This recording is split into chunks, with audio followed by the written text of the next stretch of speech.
Yo nací al Evangelio cuando tenía 16 años. A mis 16 años tuve la oportunidad de entregar mi vida al Señor. A los 19 años empecé a servir al Señor a tiempo completo, es decir, dediqué mi vida al pastorado. Tuve la oportunidad de llegar a una iglesia hermosa allá en la ciudad de Guayaquil. Cuando llegué éramos apenas 700 personas. Colaboré 15 años de mi vida en esa iglesia y pasamos de 700 personas a 15,000 personas. Para mí fue una de las cosas más increíbles que había experimentado. Tuve la oportunidad de pastorear a los teenagers, luego pastoreé a los jóvenes de la iglesia, luego pastoreé a las parejas jóvenes de la iglesia. Y durante año y medio que nuestro pastor principal, porque es un misionero, tuvo que salir hacia los Estados Unidos de regreso para rendir cuentas, me tocó quedarme al frente de todo el ministerio. Esos años me dieron un aprendizaje donde pude descubrir algunos secretos que hoy quiero compartirte el día de hoy. Al final de esos 15 años, con mi esposa entendíamos que nuestro tiempo en ese ministerio había culminado, que el Señor tenía planes diferentes porque tenía un llamado para nosotros en una área donde la iglesia no estaba alcanzando. Entonces nosotros teníamos que ser fieles al llamado de Dios. Y empezamos esta obra misionera en las empresas. Empezamos a involucrarnos en el mundo de las empresas para poder llevar los principios bíblicos hacia las empresas. Ahora, toda mi vida crecí, mi etapa joven, en el pastorado. Salir del pastorado implicaba un reto en el mundo no cristiano, en el mundo no de iglesia. ¿Cómo logras llegar a la gente diciéndole a la gente de las empresas: tengo una solución para cambiar la cultura de tu empresa? Cuando le digo, toda mi vida he sido pastor. Pero a lo largo de todos esos años el Señor nos permitió tener un hambre por el aprendizaje. Aún el día de hoy sigo siendo alguien que aprende, está abierto al aprendizaje. Y Dios nos abrió las puertas y tuvimos la oportunidad de trabajar con empresas de 2,200 personas trabajando, 2,200 empresarios, colaboradores en ese lugar. Por 3 años seguidos hicimos trabajo con algunas instituciones muy reconocidas, tanto a nivel nacional como internacional. En medio de ese proceso, cuando yo empiezo a sentirme enamorado del mundo empresarial, del coaching en las empresas, compartiendo principios, compartiendo la palabra de fe, pero de una manera estratégica, el Señor me da la oportunidad de conocer al pastor Eliú. Coincidimos en un evento en Miami. Y en ese momento nuestro corazón quedó, literalmente digo, ligado. Fue un encuentro divino. Porque para más o menos que ustedes puedan comprender un poco, el Señor venía hablando durante esos días de la necesidad de volver a involucrarme en el pastorado, trabajando ya en aquello que Él me había nuevamente llamado en una zona geográfica que estaba en pleno desarrollo.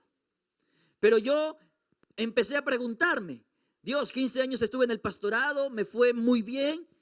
Ahora tengo el reto de seguir con este ministerio que de paso me está dando la oportunidad de generar el recurso que lleva el pan a la mesa de mi casa. Y me pides que comience un ministerio, Dios, desde cero. ¡Qué reto, Dios! ¡Qué desafío! Y yo le dije: Señor, yo no quiero ir solo. Yo necesito que tú me des una cobertura, pero alguien que me inspire. Porque después de 15 años de estar involucrado en el ministerio, uno ve tantas cosas que uno tiende equivocadamente a minimizar ciertos liderazgos. Y conozco al pastor Eliú. Y el pastor me enseña una faceta de la vida cristiana que nunca había conocido. El valor de la familia sacerdotal. Porque hasta ese momento yo había acostumbrado que el ministerio era yo, porque yo era el pastor. Y mi esposa era la esposa del pastor. Tenemos 19 años de casados. Vamos a cumplir ahora en el mes de marzo 19 años de casados.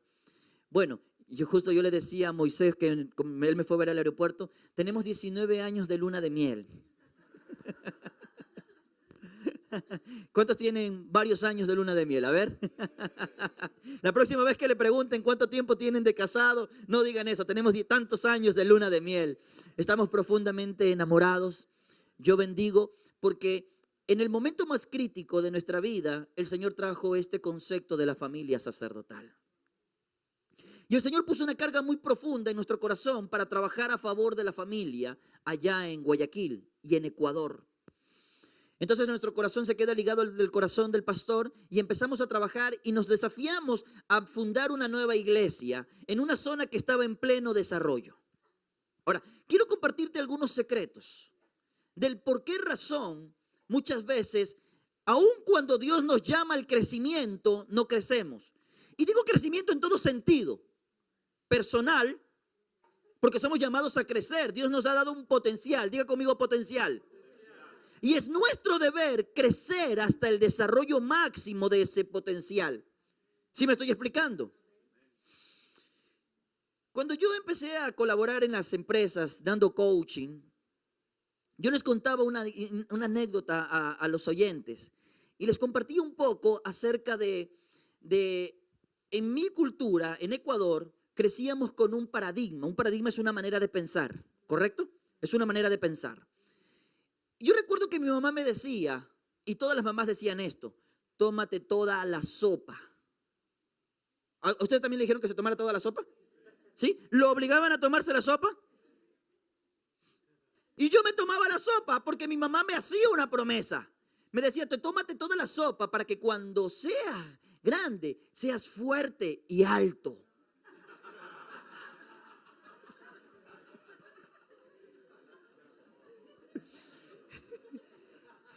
Y yo me la tomé. ¿Y qué pasó?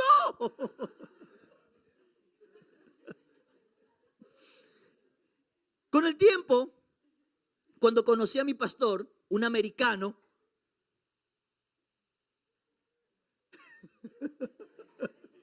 llegó el día en el que nos sentamos a comer juntos. Nos sentamos en la misma mesa después de una jornada de trabajo, estábamos planificando, y llegó la hora de la comida. Y yo, como buen ecuatoriano, ¿qué creen que fue lo primero que pedí? Sopa. Y mi pastor, como buen americano, me dice, sopa. ¿Qué es ser sopa? Yo no tomar sopa. Y mi pastor era grande, pues. Yo dije, mi mamá me mintió.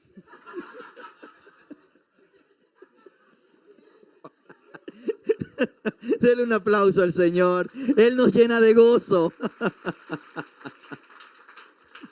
Ay, Jesús. Entonces, el punto está en que somos llamados a crecer hasta todo nuestro potencial. Pero muchas veces matamos el potencial. No crecemos todo lo que fuimos diseñados para crecer. Si yo hubiera tomado vitamina, porque me tomé la sopa, yo lo probé con eso, pero muchas otras cosas tal vez yo hubiera crecido unos centímetros más. Pero hablando en otro sentido, no en el físico. Yo un día dije, Señor, yo quiero crecer todo lo que tú me has llamado a crecer como persona. Porque a veces nos quedamos en una zona de comodidad. Y sin darnos cuenta, siendo atacados de manera sutil, empezamos a matar el potencial que hay dentro de nosotros. Sin darnos cuenta. Una de las cosas que me experimenté durante estos días, que acompañé a los pastores en el momento del velorio, del tiempo de acción de gracias, es que tomaron una foto de toda la familia. Está publicada ahí en las redes sociales. Y fue hermoso ver a un patriarca con sus hijos, sus nietos y algunos bisnietos también. Porque Dios es un Dios de generaciones. Yo dije, wow, eso es hermoso. Y una de las cosas, por ejemplo, por las que Dios puso una carga en mi corazón sobre la familia, es porque la familia está sufriendo un ataque constante y sistemático para no crecer. Ya no se ven familias de 9 hijos, de 14 hijos, ¿no, verdad? La abuela de mi esposa, yo la admiro. Ella es una mujer que tiene 95 años y tiene una cinturita que parece Miss Universo. Y tuvo 18 hijos. O O sea, si alguien sabe de multiplicación es ella. Porque en el interior de cada uno de nosotros Dios nos ha dado la capacidad de ser productivos, reproductivos. ¿Me estoy explicando? En todo sentido de la palabra. Y de alguna manera, si alguien llega a tener ya por ahí 3 hijos, uno lo ve y le pregunta, oye, ¿que no tienes televisor?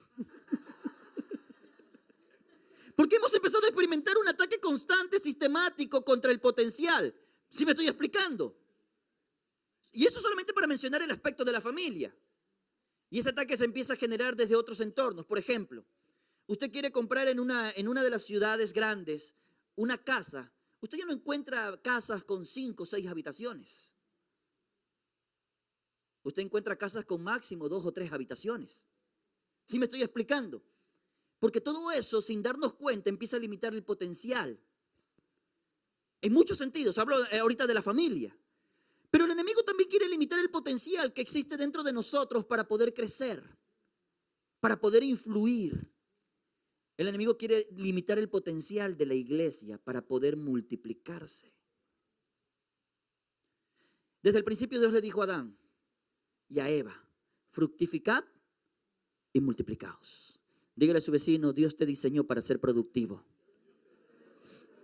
Dios te diseñó con un potencial que tienes que desarrollar. Dígale, Dios te diseñó con un potencial que tienes que desarrollar.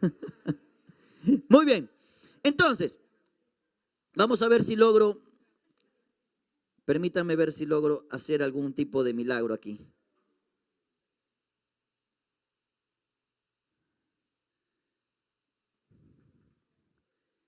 Denme un pequeño instante nada más. A ver si lo logro hacer. Perfecto.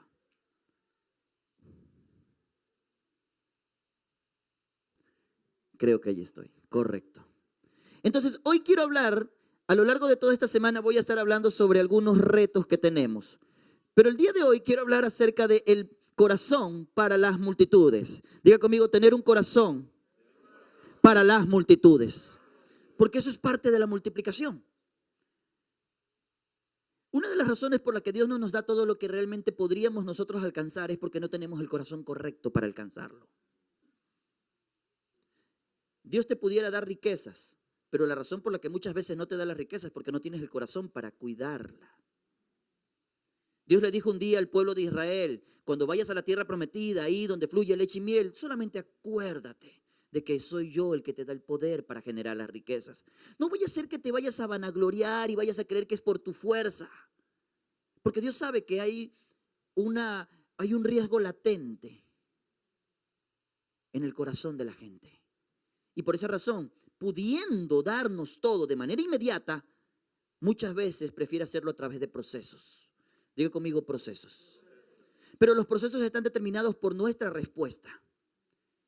Si tú te quedas mucho tiempo en un punto, no es porque Dios lo quiere. Es porque tú no has tenido la capacidad de dar una respuesta correcta. ¿Sí me estoy explicando? Bien, voy a tomar un ejemplo de la Biblia. Quiero hablar acerca de un milagro que se repite en los 4 evangelios. En Mateo, Marcos, Lucas y Juan hablan de Jesús, ¿correcto? Específicamente del ministerio y la persona de Jesús. Pero no todos hablan de lo mismo. Hay cosas que habla Mateo, que no habla Marcos, que no habla Juan. Y hay cosas que habla Marcos, que no habla Mateo, ni Juan, ni Lucas. Y así viceversa. Pero hay algo que llamó la atención de los 4. No es muy común que los 4 hablen de la misma situación. Pero hay una historia particular que cautivó a los 4. Y si cautivó a los 4, quiere decir que eso tiene algo especial. Tiene algo que llamó la atención y fue tan poderoso que los 4 decidieron responder y escribir sobre el tema. Es el milagro de la multiplicación de los panes y los peces. ¿Usted recuerda cuántos panes eran? ¿Y cuántos peces? 2 peces y 5 panes. Hágale a su vecino así. 2 peces. Y ahora dígale 5 panes. Y choque 5 ahí. Ya estoy entrando en calor acá. Ok, escúcheme. ¿Usted recuerda? Jesús toma los panes y los peces, en sus manos, da gracias al Padre, porque lo presentan del Padre, y luego la gente come. ¿Usted recuerda cuántas personas comieron? No, no fueron 5,000. La Biblia dice que habían 5,000 hombres, más mujeres y niños. Ahora, algo que la historia me permite entender es que en la mayoría de las reuniones cristianas, el grupo que predomina no son hombres.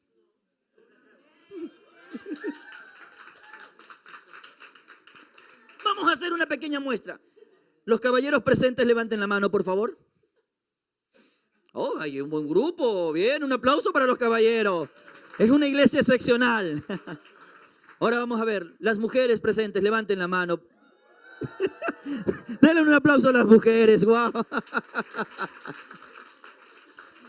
¿Se da cuenta? Entonces, en toda reunión cristiana, la mayoría de la presencia es femenina. Ahora, si eran 5,000 hombres, más mujeres y niños, ¿cuántos comieron?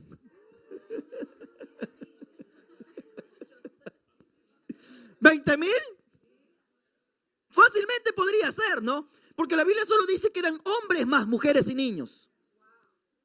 Entonces, con 5 panes y 2 peces, vamos a poner una media. 20,000 personas comieron. ¿No te parece eso algo milagroso? Y los 4 escribieron de eso.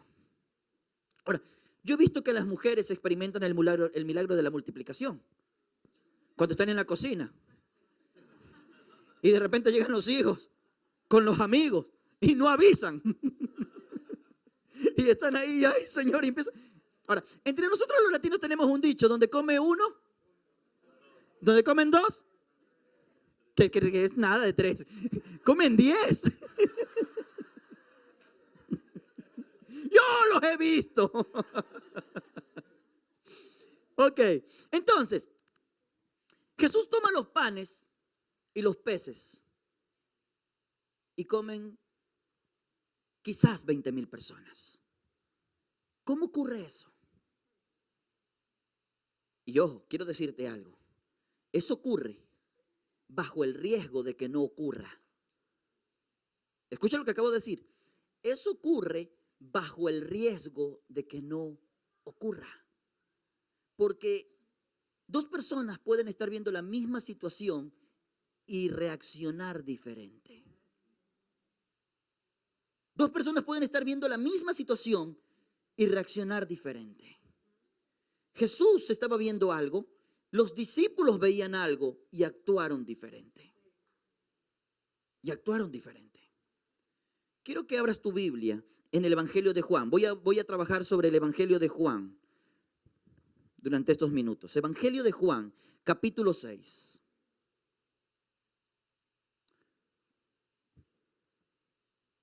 Evangelio de Juan, capítulo 6. ¿Lo tiene? Si lo tiene, me dice lo tengo. Bueno, no sé qué pasó, no hay problema. Vamos a Evangelio de Juan, capítulo 6. Voy a leerlo de la Nueva Traducción Viviente, si me permiten, ¿ok? Ok, permítame leerlo de la Nueva Traducción Viviente. Recuerde, ¿en cuántos evangelios se menciona el milagro? En los 4. Muy bien, correctísimo, bien. Entonces, Evangelio de Juan capítulo 6. Después Jesús cruzó al otro lado del mar de Galilea, conocido también como el mar de Tiberias. Una gran multitud, diga conmigo una multitud. La Biblia dice que una gran multitud lo seguía a todas partes porque veía las señales milagrosas que hacía cuando sanaba a los enfermos. ¿Por qué razón la multitud lo seguía? Hay una realidad. Mucha gente busca a Dios porque Dios y solo Jesús tiene el poder de transformar su situación. Ahora, también hay una realidad en medio de esa realidad. No todo el mundo que lo busca permanece. Hay gente que lo busca porque Jesús tiene la capacidad de resolver su situación. Pero una vez que la situación se resuelve, le dan la espalda.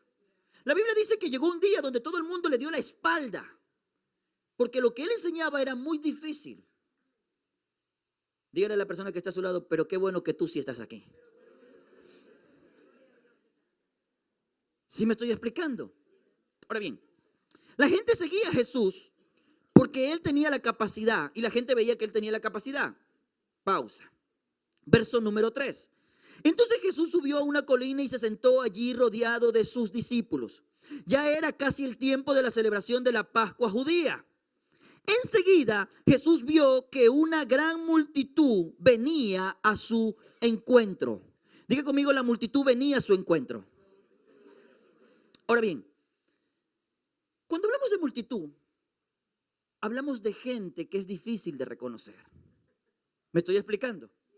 ¿Cuál es el estadio más grande del área? El estadio más grande del área. ¿Cuántos entran ahí? 80,000 personas. ¿Cuál es tu nombre? ¿Perdón? Ever. Muy bien. Digamos que Ever y yo nos ponemos de acuerdo y el día sábado, que va a haber un partido muy importante, hipotéticamente, le digo a Ever, vayamos al partido y encontrémonos en el estadio. ¿Sí me estoy explicando? Y como yo sí me tomé la sopa, es fácil que me vas a ver, ¿cierto? Usted me capta. En medio de la multitud es fácil perdernos. En medio de la multitud es fácil perdernos. Y Jesús ve a la multitud, pero hay algo interesante que ya vamos a ver qué es exactamente. Jesús ve a la multitud. Pero aun cuando a veces es fácil perdernos, para Jesús no sucede así. La mayoría de la gente, sobre todo en términos comerciales, ve en nosotros estadísticas. Se estima, tantas personas visitaron en el año Disneylandia. No hablan de historias, hablan de personas en estadísticas. 80,000 personas fueron al partido. Los canales de televisión nos miran como rating. Somos una simple estadística en medio de una multitud para la mayoría. Y a veces dentro de la iglesia, sin darnos cuenta, también empezamos a hacer las preguntas equivocadas. Porque en lugar de preguntar quiénes, preguntamos cuántos. Porque el cuántos es un número, el quiénes es un rostro. Dale un aplauso a él. Entonces, sin darnos cuenta, empezamos a experimentar que es fácil perderse en medio de la multitud. Ahora, recuerda, se menciona en los 4 evangelios. Voy a ir al evangelio de Marcos, capítulo 6, verso 34. Marcos 6, 34. La misma historia. Cuando Jesús desembarcó, vio tanta gente que tuvo compasión de ellos. Diga conmigo, tuvo compasión. Diga conmigo, tuvo compasión. ¿Y sabe por qué tuvo compasión? Porque eran como ovejas sin pastor. Jesús no vio una multitud. Él vio, ¿qué cosa? Ovejas. ¿Y las vio? Sin pastor.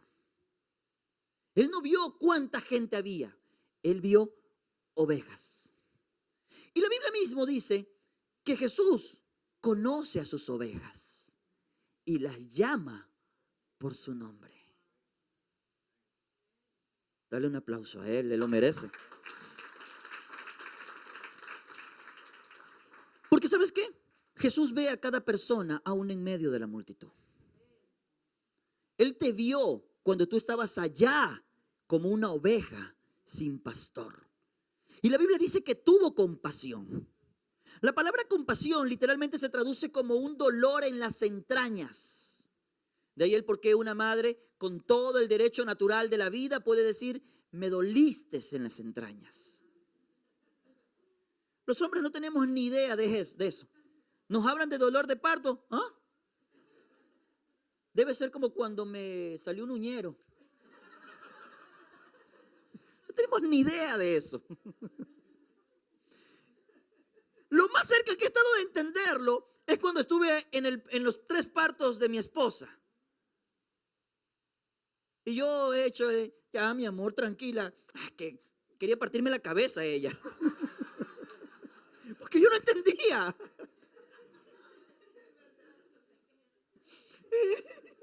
Yo, qué valiente. Vamos a tener 19 años, nuestra hija mayor tiene 16, saque cuenta, todo está en orden, ¿cierto? Para testificar, para testificar. Jesús tuvo dolor. Jesús tuvo un dolor profundo. Le dolía a la gente, porque las vio como ovejas sin pastor. Y Él conoce la historia. Antes de que tú llegaras a este redil, Él te vio afuera. Y Él conocía tus luchas. Él conocía tus necesidades. Él conocía tus fracasos. Él conocía cada una de tus historias. Y Él las entendía. Y Él sabía que ibas tropezando. Y Él sabía que en la vulnerabilidad en la que vivías eras lastimado una y otra vez. Porque no tenías pastor. Pero Jesús en su gran misericordia tuvo compasión y te vio en medio de la multitud. Una de las cosas que yo estoy desafiándonos en esta noche es abrir los ojos. Porque cuando tú sales a las calles, probablemente tú veas multitudes, rostros que no conoces. Pero Jesús las está mirando diferente. Jesús las ve como ovejas. Ahora, esto es interesante, porque Jesús estaba enseñando, ¿y quién acompañaba a Jesús? Los discípulos. Jesús estaba acompañado por los discípulos. Y mientras Jesús vio a multitudes o vio ovejas sin pastor, mira lo que los discípulos vieron, porque ese es el punto. Los discípulos vieron algo completamente diferente. Estoy en el Evangelio de Marcos.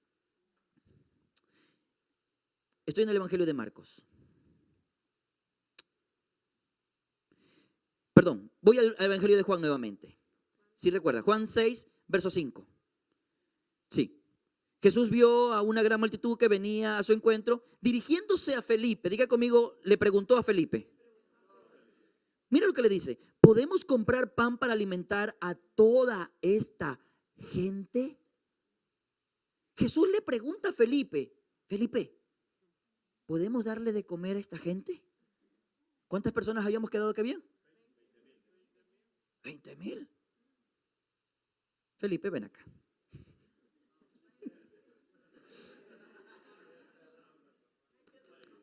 ¿Cómo estás, Felipe? Felipe quería irse y Jesús le dice, Felipe, no, tú no entiendes. Es que este problema es mi problema, pero es tu problema. Porque la gente tiene hambre. Es más o menos como que yo te diga, ¿podemos irnos a comer al mejor restaurante con cuenta libre y tú pagas todo? Esa fue la expresión de Felipe.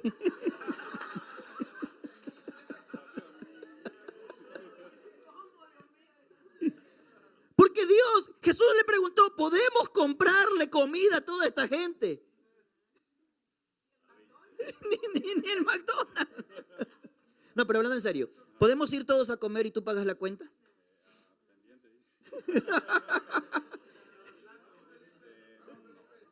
¿Cómo que no? ¿Sí? Seguro, yo te tomo la palabra. Y mira que está grabado, así que no te puedes retractar.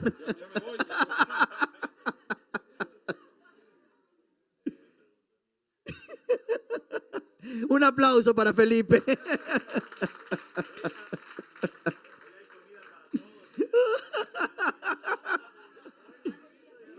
Yo sabía que había comida, por eso le pregunté lo del restaurante.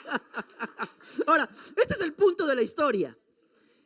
Felipe y todos los discípulos, cuando vieron la situación, literalmente en Marcos dice que se acercaron al maestro y le dijeron, Señor, ya es tarde, el culto está largo, hay que dejar que la gente vaya para que coma. Y es ahí cuando Jesús le pregunta, ¿podemos darle nosotros de comer? Esto es interesante porque Jesús vio a la multitud y ¿qué vio? Ovejas. Cuando Felipe y los otros discípulos vieron a la multitud, ¿sabes lo que vieron? Problemas. Porque la misma expresión que pusiste tú, seguro la puso Felipe. Cuando tú lees la historia, la Biblia dice literalmente que Felipe sacó cuentas y dijo, ni aunque trabajáramos meses, nos alcanzaría para darle de comer. Y mira que aquí hay unos tigres esta noche, brother. Ellos vienen con una leona. Rugen. Ahora, ese es el punto de la historia. Hablé en lenguas para algunos, ¿no, verdad? Ok, ese es el punto de la historia. Felipe y los 12 y el resto de los 12 querían zafarse del problema. Querían huir del problema. Pero Jesús no lo deja huir del problema. Le dice, no, nosotros resolvamos el problema. Porque Jesús vio ovejas y tuvo compasión. Pero si hubiera sido por Felipe, ¿sabes cuántos comían? A lo mucho él. Y seguro que se iba allá atrás cuando nadie lo viera. Ahora, a mí me impacta esto. Porque mira lo que dice el verso 6. Estoy en el Evangelio de Juan. Verso 6. Mira, lo estaba poniendo a prueba. ¿Qué estaba haciendo Jesús? Te estaba probando, Felipe. Y me encanta la siguiente parte del verso. Porque Jesús ya sabía, diga conmigo, Él ya sabe cómo lo va a resolver. Dale un aplauso a Él. Dale ese aplauso, dale fuerte ese aplauso. Él lo merece. Ese es el punto de la historia. Lo estaba poniendo a prueba. Al final del día Jesús ya sabía lo que iba a hacer. Pero la respuesta de Felipe determinaría si sucedería o no el milagro de la multiplicación. Porque si Felipe hubiera sido literalmente la única variable, la gente no comía. Por ahí aparece luego otro discípulo, cuando usted lee la historia, Andrés. Andrés era hermano de Pedro. ¿Usted recuerda cómo era Pedro? Todo impulsivo, acelerado. Él se lanzaba al mar cuando nadie quería caminar en medio de la oscuridad, en medio de la noche. Y él quería caminar sobre las aguas. El hombre no conocía freno, él iba con toda. Y está bueno. Pero en esa impulsividad cometió muchos errores. Parece que Andrés tenía el mismo ADN. Porque Jesús estaba hablando ¿con quién? Y aparece Andrés. ¡Oh, eso es profético, hermano!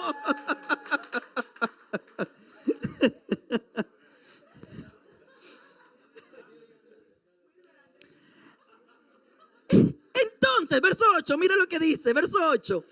Entonces habló Andrés, el hermano de Simón. Y mira lo que dice, verso 9. Aquí hay un ¿qué? En la Nueva Traducción Viviente, ¿qué dice? Diga conmigo, muchachito. ¿Cuándo dices a alguien muchachito? El hito habla de algo pequeño.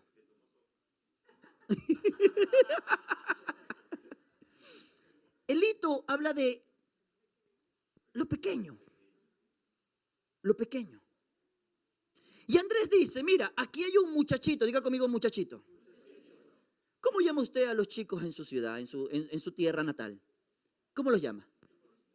¿Cómo? ¿Chamaco? ¿Pinchito?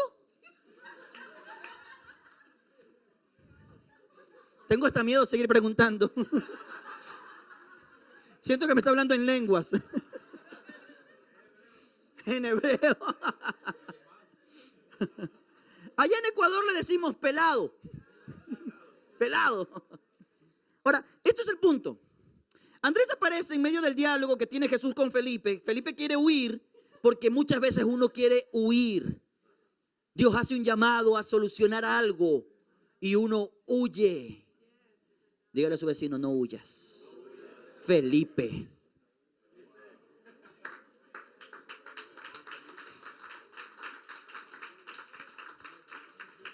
El pastor dice, hermano, vamos a lanzarnos en una brigada de evangelismo. Y por ahí alguien levanta la Biblia para esconderse. Se vuelve medio espiritual. Para que no me vea. Porque uno huye. Uno huye. ¿Y sabes cuál es el problema? Uno huye porque está mirando las cosas de manera equivocada. Jesús vio ovejas, ellos vieron problemas. Jesús ya sabe lo que va a hacer. El problema con Felipe es que él hizo cálculo en su capacidad. Y ahí nos equivocamos. Por eso nos da miedo. Por eso queremos huir en lugar de ser parte. Luego aparece Andrés y le dice que hay un muchachito. Mira lo que dice, mira lo que dice. Tiene 5 panes de cebada y 2 pescados. Y luego hace una pregunta. Uno podría entender que una pregunta es inteligente. Uno podría creer que una pregunta, oh, cuánto deseo de entender la sabiduría tiene la pregunta. Pero la pregunta de Andrés es una pregunta retórica. Porque él dice, ¿pero qué es esto? ¿Para qué sirve esto ante tanta gente? Mientras Felipe quiso huir, Andrés minimizó lo que Dios podía hacer. Porque si algo que he aprendido es que Dios hace mucho con poco. Mucho con poco.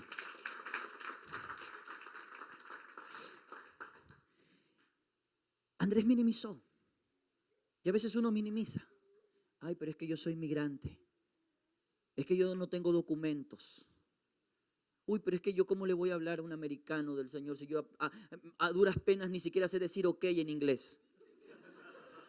Se dice igual, ya, perdón. Uno minimiza. Pero es que yo vengo de allá, de ese pueblito tan chiquitito. ¿Sabes? Yo luché con mi apellido. Porque yo me apellido Quinde.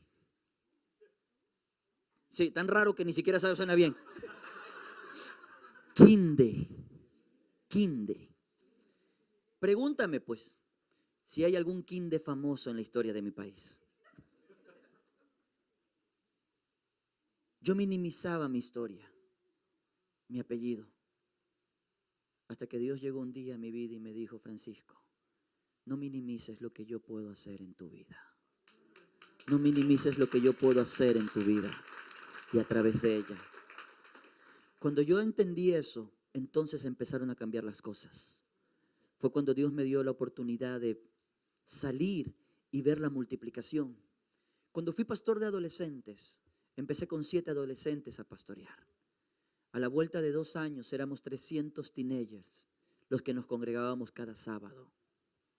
Cuando tuve la oportunidad de convertirme en pastor de jóvenes, yo comencé con 250 jóvenes. A la vuelta de 5 años éramos 1,500 jóvenes reunidos cada domingo, cada sábado en la tarde. Yo empecé a ver la multiplicación. ¿Sabes por qué? Porque no quise evadir. No minimicé lo que Dios puede hacer. ¿Quién salvó el día? El niño. ¿Quién quiso evadir? No. ¿Quién quiso evadir? Felipe. ¿Quién minimizó? ¿Cómo se llamó el niño? No aparece el nombre. Porque cuando uno entiende que Dios puede hacer grandes cosas, no depende de uno, depende de Él. Y uno no busca la gloria, porque la gloria le pertenece a Él. Le pertenece a Él. Ahora, mira esto. Él tomó sus panes y sus peces. ¿Han visto a los chicos, 12, 13 años? Digamos que fueron a la escuela temprano, desayunaron muy temprano antes de ir a la escuela, tuvieron actividad física, jugaron fútbol o algo, y han tenido toda una jornada de desgaste. Y llega el tiempo de lunch y no han comido nada. Con 12 o 13 años, cuando salen al receso, ¿cómo creen que está el hambre de ese muchacho? Una leona. Y digamos que tú eres ese muchacho y tienes 13 años. Estás con hambre y tú abres ahí ese recipiente y sale el olor de ese sándwich rico que te hizo con cariño tu mami. Esa pupusa. sus amigos que están alrededor abren su fundita, su snack.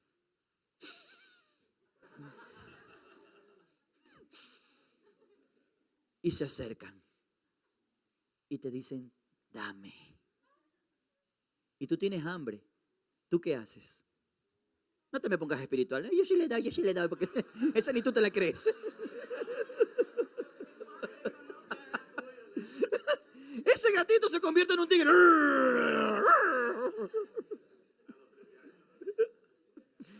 No compartes.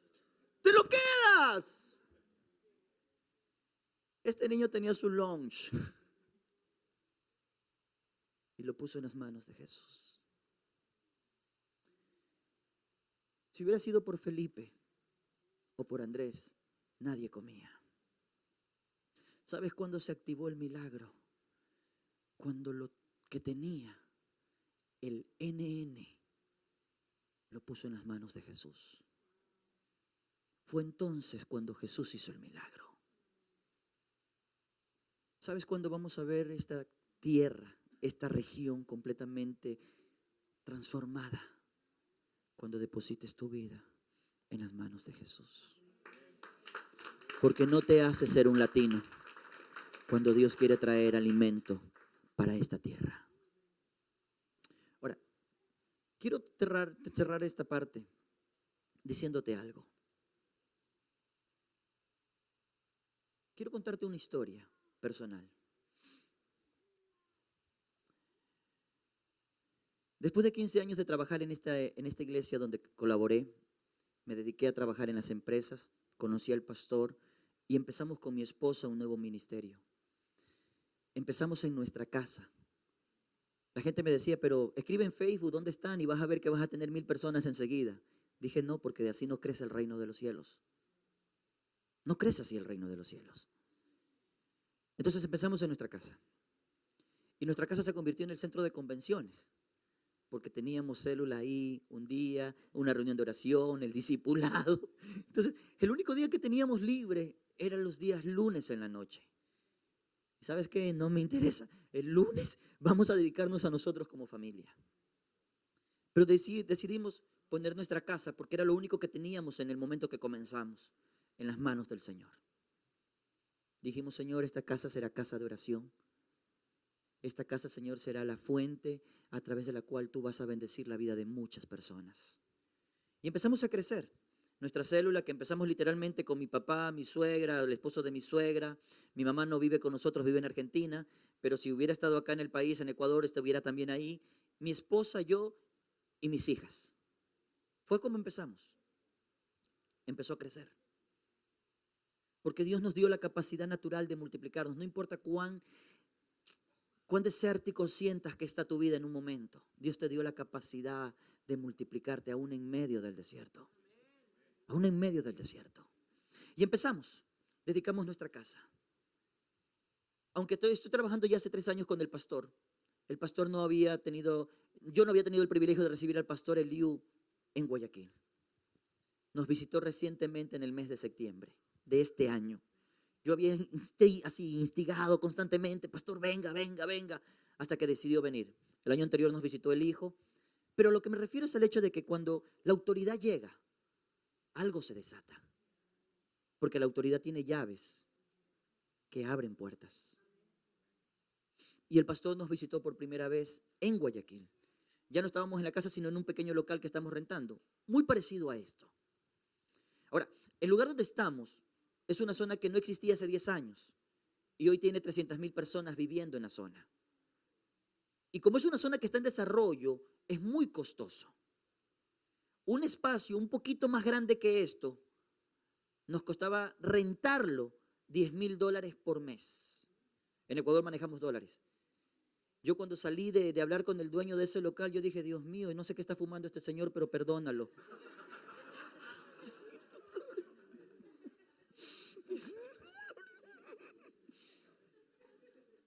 Luego tuve la oportunidad de conocer a alguien que literalmente, en lugar de tener parqueo de carro, tiene pista de avión en su casa. Entonces entendí por qué la zona era demasiado cara. Pista de avión, no me lo contaron. lo vi. Y yo, ¡oh! Y yo me acordé, ¿y qué hace un king de aquí? Porque a veces uno quiere huir. El pastor está, y el pastor ora por nosotros, por mi esposa, por mí y por mis hijas. Y el pastor lanza una palabra profética. Y con esa palabra Dios vuelve a activar la unción de la multiplicación que Dios siempre depositó en nosotros. Porque recuerda, cuando la autoridad llega, puertas se abren. Cuando tengan la oportunidad de que el pastor esté aquí, no falte, porque puertas a su vida se abren. Ahora escúcheme. El pastor ora por nosotros proféticamente. Y el Señor empieza a hablar a mi vida después de días y me dice, prepara la casa. El lugar donde estamos ya nos queda chiquito. Y yo dije, Señor, ¿qué significa preparar la casa? Ir a ese lugar que es más grande, $10,000. ¿De dónde? Ahora, tiempo atrás el Señor nos había puesto en el corazón orar por un terreno de 3,000 metros cuadrados. Allá en Ecuador medimos todos en metros cuadrados. 3,000 metros cuadrados es más o menos lo que equivaldría casi a 2 pies cuadrados para ustedes. ¿Sí? Entonces, en 1 metro cuadrado puede fácilmente ubicarse una persona. Entonces yo empecé a orar, dije, Señor, dame la oportunidad de tener 3,000 metros, construimos un templo para 500 personas, parqueo para 100 vehículos y el área de los niños y las oficinas, dame eso. Y empecé a investigar. Resulta que cada metro cuadrado estaba alrededor de los $300, más impuestos. Saque número, ¿cuánto necesitaba? No, 300,000 no, estoy hablando por 3,000 metros cuadrados. Por eso es que Andrés estaba como estaba. $1,000,000. Entonces cuando yo vi $1,000,000 y vi mi cuenta,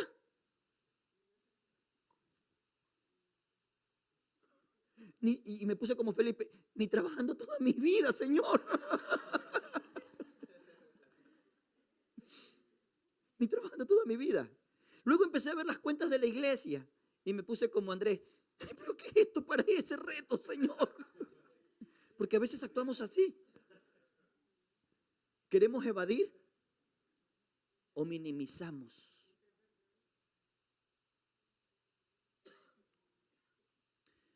Y empecé a orar después de que el pastor, eso el Señor puso en mi corazón antes, entonces yo dejé ese sueño ahí. Porque ese es el punto. Cuando nosotros renunciamos al potencial que Dios nos ha dado, el impacto espiritual sufre. El pastor va, ora por nosotros, desata la palabra y el Señor vuelve a traer a mi corazón, prepara la casa. Y volví y me metí en un ayuno. Al segundo día de ayuno, voy a visitar a alguien, llego a su oficina y me dice, pastor, antes que te sientes, me abraza, quiero que sepas en qué estoy trabajando. Y saca de atrás de su escritorio un rollo y saca un plano. Es una zona que está en desarrollo. Y él tiene tierras en el lugar más estratégico de la zona. Literalmente, cualquier extremo está a máximo 10 minutos del lugar. Es el lugar más estratégico. Cuando él saca el rollo, yo me emociono. Yo dije, wow. Y me dice, voy a construir un centro comercial. Yo dije, Y yo, ok, está bien. Bueno, voy a orar por ti. Y dije, bueno, Señor, ya voy a orar. Señor bendiga y que Él sea fiel con sus diezmos. Entonces ya, tal vez.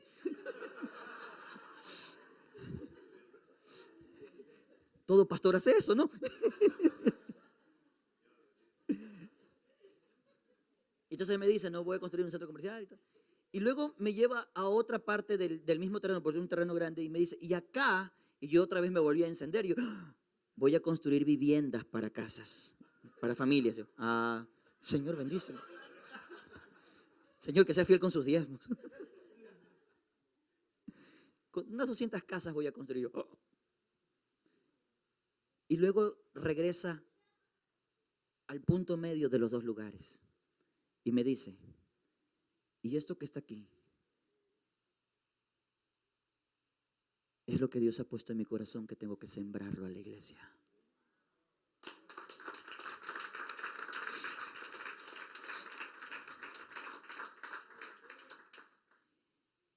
Y entonces él me dice, como el plano era grande, no se veía, él saca otro rollo y está el plano ya ampliado.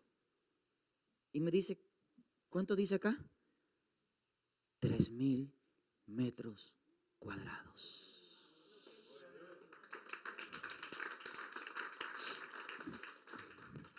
Yo dije, wow. Y me dice, y aquí para construcción. Y lo que está acá, otros 3,000 metros cuadrados para el parqueo. Dios multiplica.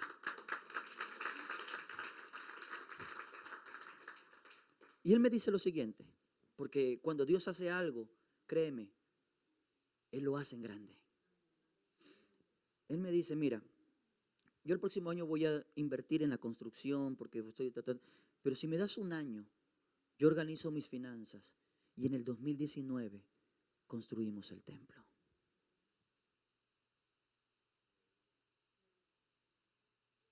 ¿Sabes qué me enseñó en ese momento el Señor?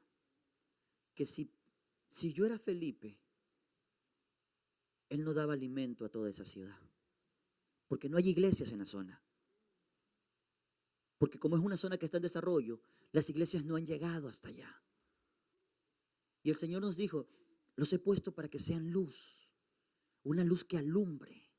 Y nos da la oportunidad ahora de estar en el centro de toda el área. Podemos construir un lugar para 1,500 personas. ¿Y sabes lo que el Señor me dijo? Si tú minimizabas como Andrés, tampoco lo hubieras visto. Pero por cuánto fuiste como aquel muchacho que no buscas gloria, porque ese es el punto, no tenemos que buscar gloria. Y tienes todo lo que tienes y lo pones en sus manos, porque lo único que tenía era mi casa, que de paso está hipotecada porque no la termino de pagar. Pero el Señor me dijo, por cuanto lo pusiste y no lo negaste, entonces yo puedo hacer mucho con poco. Y puedo hacer todo con nada. Dale un aplauso a él. ¿Puede venir la persona del teclado un momento, por favor? Gracias. Quiero terminar diciéndote esto. Lo que Dios quiere hacer en esta iglesia y en esta ciudad depende no de su poder, sino de tu confianza en Él. Porque su poder está dispuesto. Él lo hace y lo hace ya. Los procesos toman tiempo, ¿sabes por qué? Porque no estamos dispuestos a confiar. Porque muchas veces mezquinamos, muchas veces evadimos o minimizamos. Cuando Dios dice, si tú lo das, yo puedo hacer mucho con eso.